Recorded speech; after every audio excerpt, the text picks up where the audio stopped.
ও নিকলের বাবারা, ও বাজিত পরার মিটা মইনের বাবারা, কি দিয়ে আওয়াজ বুঝাইতাম ইব্রাহিম নবী দুইটা হাত আল্লাহর দরবারে বাড়াইছে, আর অনাহারি বাঘ ইব্রাহিম নবীর সামনে বসছে।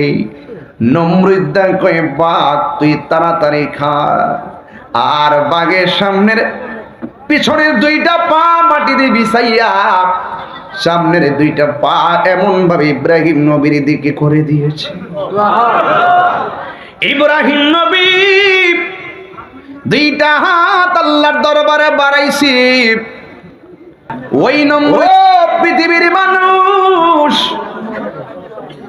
আপনার কি কষ্ট হইতেছে বাজানো? ওয়াজ বুঝতে কি অসুবিধা হইতেছে?